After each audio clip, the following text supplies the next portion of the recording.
Welcome to Manager Tools. After you get your goals, part 2. This cast answers these questions. What do I do when I get my goals from my boss? What do I do if my boss doesn't give me clear goals? Well, if we want answers to these questions and more, keep listening. If you're a small business and don't have 20 to 30 managers to be trained, you may want to consider licensing our content with the annual enterprise seat licenses for $250 per user. All users receive the Manager Tools annual license benefits, that is, access to all of our show notes, our online interview creation tool, and, most importantly, access to Roadmap. The Roadmap program allows self-teaching of the management trinity and its 4 managerial models of one-on-ones, feedback, coaching, and delegation. The organization also receives measurement through Roadmap and its data on the adoption and how folks are doing with proceeding down the Trinity rollout, an inexpensive cost model for small businesses where your managers receive the information and you have access to the behavioral change. For more details, contact Maggie at manager-tools.com or check it out on our website, manager-tools.com/organizations. Last week, Mark, we talked about, what do you do after you get your goals, assuming you have them, or if you don't have them, we talked about what to do about that. First thing you do is notify your team. Then our next step is create first draft of your goals with your team. Right. At this point, you're in a meeting, right? We talked about setting this meeting up last week, and now you're in that meeting. Yeah. Now go back just a little bit, because we started out saying, hey, you ought to know how to go ask your boss for your goals. And we admitted that it's entirely possible your boss won't give you goals. But in other words, one of the preparatory steps for going to your boss is having a recommendation or having some idea. You don't just go and plop down in your boss's chair and say, what do you want me to do? And not have anything, because that will increase the embarrassment of your boss in the event that he or she doesn't have anything. Well, it makes you look stupid too, because it's your organization. You ought to have some idea of the objectives of your organization, right? Yeah, but you have thoughts, you have a brain, you know how things work, you know what you're trying to do and so on, even though a lot of managers don't think that way because nobody ever told them what to do. And so they wonder what's the right thing to do. Unless you just consider yourself a pair of hands. And if you do, then probably management is not the right place to be. Exactly. So you probably already have something started. And then maybe your boss gives you something. So my point is, when it says create first draft goals with your team, it's not that these really are necessarily your first draft. You probably took something like a first draft or a rough estimate into your meeting with your boss. And remember, you're going to work on your goals between the time you meet with your boss and the time you meet with your directs. So you may have what you think of as 80% of it. But the point of this is collaborative. And, I'm always surprised when people say to me, well, you guys are old fashioned because you recommend the boss have this authority. And, in the modern world, they don't have this authority. I'm like, yeah, they do. I'm sorry, they do. And I think those are just from people who think that the definition of micromanagement is any management at all. But we want to do this collaboratively. I think of coaching as being collaborative. I think of one-on-ones as being pretty darn collaborative too. I think when you ask somebody to take over one of your responsibilities rather than telling them, that's a form of collaboration as well. Leave it to 2 West Point graduate Army officers to recommend that of the 3 types of power, role power, expertise power, and relationship power, the least important of those is role power. And we've built Manager Tools around principles and data we have that make it all about relationship power.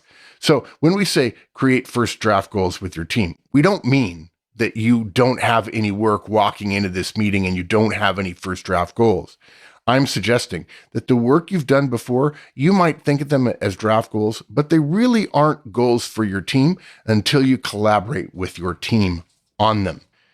And I wouldn't have any problem saying that to them. Say, look, I've been working on this stuff, but it doesn't do any good for me to just deliver them from on high if you guys aren't involved. So now, we're not voting, but I want your input. And there's some stuff I probably have wrong.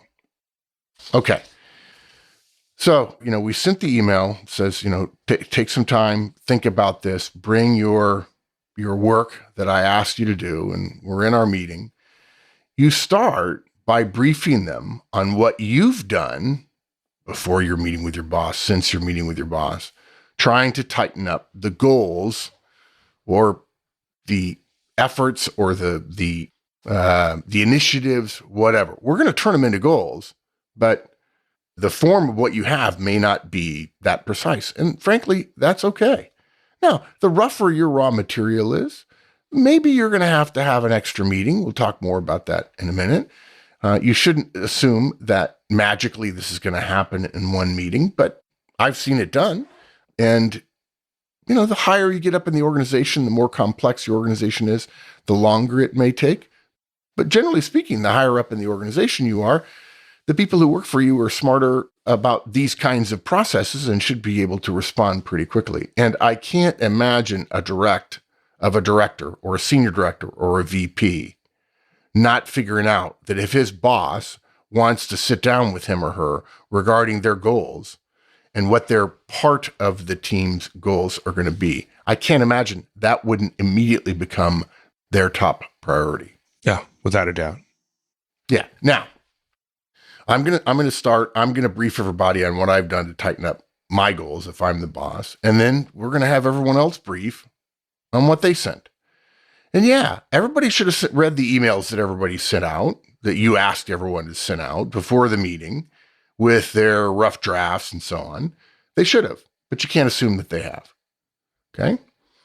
Now, after each person briefs, we recommend, this is how I've done it, 100 times, facilitated meetings like this, ask for comments after each person briefs. Okay. When I first started doing this, I said, let's let everybody talk first. The problem is if you have 6 or 7 people to brief, the first couple of people, the comments are not going to be mentioned. People aren't going to be thinking critically about all of them the same way. And if you have 5 or 6 briefings and there's no discussion or interjection, all of those briefings kind of run together in people's minds. This is my estimation of what I saw when I was facilitating these meetings, to the point where what ends up happening is you have one massive briefing with too much detail. And in the end, there are 1 or 2 things, a significant idea, a surprising thought, a really bad idea from somebody, and the entirety of all of your briefings, when you ask for open discussion, what are we going to do, which ones are we going to use, and so on, the entirety of it becomes a discussion of the 2 or 3 most interesting points, not the 30 or 40 goals that everyone put out altogether. So you make each briefing its own briefing. And look, there's going to be some uncertainty and tension. Some people who don't know better are going to sandbag you. They're going to make their goals so trivially easy that they know they can achieve them at the end of the year. Leaving, of course, depending upon how your organization is structured, leaving, of course, the chance that somebody else is going to have to pick up the slack. Or that they're saying, my people are terrible. They can't do as much work as her people. And those same people who have sandbagged goals are not going to be pushing people, not going to be asking questions, are going to be they're going to be attempting to fly below the radar. They don't want to be a tall poppy. And, Now look, goals are different everywhere, and we'd like to be a lot more specific about this. But I'll tell you one other thing. Generally speaking, in some cases, it's harder and laptops need to be involved. Mike and I have often talked about having an office with nothing but whiteboards for walls, and in addition, a couple of rooms that had massive walls that were essentially screens that were big enough that everyone can read them, as opposed to, a 3x5 or a 4x6 screen, one that I'm talking about, a screen that's 20 feet wide and 10 feet tall. And you would, barring that in your organization, you want everyone to not only present their goals, and they should have handouts for everybody, but in addition, you're going to want them to put them up somewhere legibly so people can see them. And I forgot about that when I was talking through our guidance last week. So make sure people know they're going to come, they're going to brief, they're going to bring copies of their deck, and they're going to end up with something on the whiteboard. There are rooms that are nothing but whiteboards in places I've been, and that would be fine. Flip chart paper works great. We happen to like sticky flip chart paper with grid lines on it, but you don't need to use that.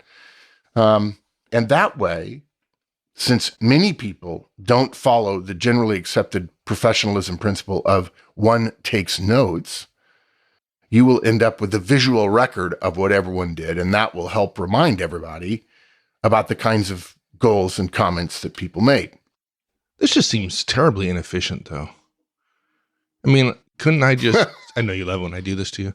Couldn't I just meet with all my folks individually? I got to make everybody sit through everybody's briefing. Couldn't I just meet with them individually? And I'm the boss. I know what's going on. I should be able to do that. That's a great point. You're right. That method would be a lot more efficient. You would end up optimizing each of your teams, or because in the principle based on the axiom of sub-optimization, you can either optimize the entire organization or you can optimize its component parts. You can't optimize everything. If you optimize your goals, then other people's goals will be sub-optimized. If you optimize theirs, then the output of everyone will be lessened than if you sub-optimize them. That's the But it's the easier. principle. Yeah, it's absolutely easier. I would argue you're forgetting something, though. When you go into each of your discussions with your people, you will be, I'm probably going to be unfair here and say, you're going to be arguing with each of them, not all of them. And that means you're going to have this discussion. Let's say you have 6 directs. You're going to have this discussion 6 times, not once. And if you have to iterate again, now you're going to have it 12 times. Yeah. In addition, it's more efficient for you. But then how are you going to be sure that you can get consensus that everybody understands the goals? And then finally, when you have weekly staff meetings, and like it or not, it doesn't matter how different your people's work are, if they report to the same person, it's good for them to know what each other is doing relative to succession planning, if nothing else, and continuity, business continuity for when you're on vacation or whatever. But even if what your people do is very, very different, when you come to a staff meeting every week and you've individually agreed to everybody's goals, I'm not saying there aren't situations where some people's sales targets might be individually tweaked. That could happen. But now suddenly everyone else is not invested in everyone else's goals. It's literally every man for himself. The number of times I have seen objectives that hadn't gone through this process where John has an objective that is diametrically opposed to Sarah's, right? It's like, oh my God. And both of them over the course of the year fight like cats and dogs because they can't both get their objectives done, right? It's crazy. And it happens way more often than we'd like to believe. Oh, yeah. In fact, I tell people this all the time. You need to have metrics, and some of those metrics need to be in tension. The same thing is true with goals. Progress toward goals is what we're measuring with our metrics. But yeah, they're supposed to be in tension because it's generally the organization you're in is more complex than most people realize. But look, if they're completely opposed to one another, that's inefficient, right? In a different way. And if I meet with them together and we all know that they're in tension, we're going to work that out. We're going to modify one or both of the goals, or we're going to talk about, I wouldn't have any problem talking about the behavior, saying, look, these 2 goals are so closely opposite of one another that it would be easy for you guys to have a running gun battle for the next year about this. I'm not going to tolerate that. You're going to have to work together. There are going to be some months when one of you is up and the other one's down. I think by doing it this way, we'll be much more creative about figuring out a way to make it happen differently and better next time. Yeah. And everybody hears that. And there is power in the group experience as opposed to a bunch of individual experiences. Yeah. I only answer the question because I know a lot of people who tend to think like me would be, oh my God, this seems like this is going to be messy. This is not going to be clean and clear. Yeah. And No, there'll be arguments and discussion and uncomfortable people. Yeah, in the meeting. absolutely. Absolutely. Exactly. That's why we often say that if you're not a high D before you're a boss, particularly if you're only a high C, if you get promoted a couple of times, you're going to become much more of a high D. If you're not naturally willing to engage in some of the behaviors that managers are required to do, because managing includes a whole bunch about people, right? If you're not naturally inclined that way, then this is going to be uncomfortable. But I say it all the time. We don't get paid to be comfortable. We get paid to be effective. We get paid to deliver our results to help our organization serve society. Society isn't us. The organization isn't built for you, or it isn't built for any other single person. By definition, you're supposed to be put in uncomfortable situations where you have to stretch or do something different. Gosh, imagine if everybody's job was, and I would argue that there are strains of that right now, but the response, the corporate response will come at some point. But right now, it seems that everybody says, hey, look, here are our goals. But as long as nobody's offended or upset or uncomfortable or triggered or anything, if that's the case, then, well, we certainly need to do something about that. There'll be a news story soon enough about a boss who got fired while protecting his directs who were uncomfortable with the goals of the organization, but didn't want to quit. That'll happen in the next couple of years. Sadly. We've had hundreds of emails saying how much you've all been enjoying getting Things I Think every day. One day it's going to come to an end. You can carry on getting things by purchasing a license. Mark writes things for licensees, so why not become one of the people he writes for? Go to the website, pick products in the menu, and look for personal license in the drop-down. So once everybody has briefed, it's time to look at what your goals were. And, you may get lucky. You may get a whole shot. Everybody's may fit. Maybe you talk about goals a lot. Maybe it's very clear. There's a narrow alignment and it's not terribly complex. That'd be great. And now that everyone has seen your goals, obviously, and you would have sent them out before. Yours is the one that will get read, of course. And now they've seen drafts of the goals that will hang underneath your goals for the team, right? Our purpose now is, okay, let's go back through and shave these off. Now, there may be a whole bunch of goals. If you have 6 directs, let's say they each have 5 goals. I'm making that up. There's 30 of them. 10 of them may be stuff that's not closely enough related to your team goals, but they want to achieve those goals. That's fine. You can let them do that as long as you're clear. So in other words, there are going to be some goals that aren't in a tight little package with your goals. That's okay. Don't overreact to that. Don't make everybody else's goals only in your goals image. People have to have some freedom. Okay. That said, you're going to have to say to them, you wouldn't want to finish the year and not have achieved goals A, B, and C, but say to me, hey, look, I got D and E, because you do have some latitude, but that latitude has parameters. And the parameters are, you don't get to spend time on a 4th or 5th priority when your 1st, 2nd, or 3rd priority. And I'm telling you now, these goals over here are your 1st, 2nd, and 3rd priority. Don't not meet those in service of the 4th or 5th. Now, look, also, as you talk about your goals, be willing to accept input from your team. Don't be afraid to make 1 or 2 things that they might want to tinker with non-negotiable. And don't be afraid to eliminate something that you thought might be a good idea and everybody says, no, boss, not this year. We want to be collaborative, but it's not a democracy. And it's possible that you've got a couple of things that you thought were good ideas. They just say, hey, boss, we love these other ones. We can do those. But these two things, we don't think we can do them. And then maybe what you're being told is not, we will not, but you need to convince us more. And so maybe you take them off the table, but in a quarter, in 90 days, when you're reviewing things again, you could say, hey, I want to make another pitch at this. I want to describe it differently.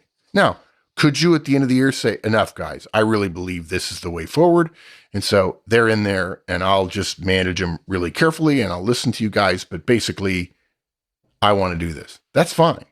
But if in your first goal meeting, you have 5 goals and you have good relationships with your team, and then they say no to one of them and you say, oh no, we're doing it.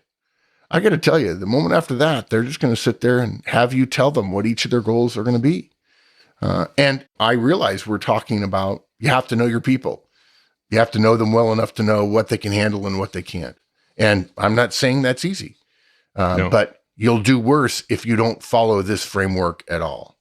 In this meeting, do you have to get your goals to 100%? No, you know, you'd have to be a pretty good facilitator to get your goals to 100% with this. The first time, particularly. But you can shoot for 90%. You can end the meeting that way and just say, hey, look, guys, gals, we're pretty close. I could probably massage these into something virtually there. But before I do that, I want you all to go back and relook what you brought, what comments were made, where we are now, and how our overall numbers have changed, and massage yours one more time into a final draft. And then you can tell them, hey, we'll convene in a week. I'll be happy to meet with you privately. Now, let me go back because I didn't say something I probably should have said. I know people are being left hanging. They're always saying to me, I love when you tell me exactly what to do. So everybody's briefed. Okay, now you're going to discuss it. So probably what you're going to do is you're going to go back to each person's presentation and say, okay, what part of this requires support from others and how do we feel about each of these goals? And if it were me and I were facilitating, if I were the boss, I would be pretty direct with people who just sat there, slouched down with their shoulder blades below the top of the chair they were in, fiddling with a pencil. Surely everyone knows by now that there would be nobody on a laptop or a phone during this meeting. If it's my meeting, you wouldn't, because we have ground rules. But we're going to go over point by point each one of those people's, and there are things that are going to be struck off, and there are things that Miriam is going to say, like, Robert has X goal. I like that. That's better than my Y goal over here, so I want to borrow Robert's. Okay, or Robert's going to say about Miriam, one of the things she's got is something that's going to take a bunch of my people, unless I misunderstand. And we have to figure out how we're going to handle that. Those are the kind of conversations you want to have. And you'll end up with what amounts to red ink all over those flip charts. Okay. And then again, people will take their flip charts back. Remember, your goals are in flip charts too. And then you'll all modify them and give them about a week. Look, it's also possible that the meeting is a disaster. This is the first time you've done it. You don't know what to do. You wish we were more specific here. I think we're being pretty specific, but anyway, don't be afraid to do it again. Say, look, okay, that didn't turn out well. Everybody go back. You learn some things about how each other works, the goals that everybody has. Maybe you like somebody else's goals. By the way, if you did, you should tell them. Take another crack at your goals, everybody. And I'll take another crack at all of mine. In fact, there are a couple of your guys' goals that I realized I left some stuff out. And because I thought I had a pretty full plate, I might have to put your stuff in, but that means take some other stuff out. And then ask them to try to close the gaps between what they're saying they do and what you're saying you need. Now, you made the point about efficiency, and the point I'll make is working with your team this way, guys. Before the final product, making sausage, making legislation, messy, difficult, and so on, is designed to help them understand what you're trying to do. And in the process of communicating about this, yes, the communication is about potentially disagreement, dissension, achieving consensus. Not that we're big fans of consensus here. The point is, you have a goal in mind of them doing it, but now everybody's talking about the goals, so nobody's not going to be familiar with them. Okay. It is messy, but taking another week or a few days that might seem to be slowing you down. Heck, if you have calendar year goals, start this in early November. It's not a problem. Mm-hmm. It's a series of meetings. Okay. Spending this time collaborating and listening to people and having them be heard and having mini brains look at everybody's goals is far more valuable than you going into your office. The benefit to your team and to the effort they'll have and the clarity they'll have and the understanding they'll have about implementing these goals when they actually are live is far more valuable than the time you'll save if you go into your office and tie everything up yourself. You're just going to lose a lot of the value of the collaboration. You're going to end up spending more time persuading them of what you've come up with. Or if you just give out the goals like an edict and there's no discussion or whatever, you'll end up trying to persuade them while you're hoping they're working toward the goals. Whatever you might have saved in efficiency will be lost in effectiveness. Yeah, agreed. It's worth doing the hard work up front because you're going to have to live with the results of this for the next year at least, right? Yeah, exactly. Thanks, everyone. That's it for this week. We got a little bit more to go, and we'll finish this one up next week. In the meantime, having a great one.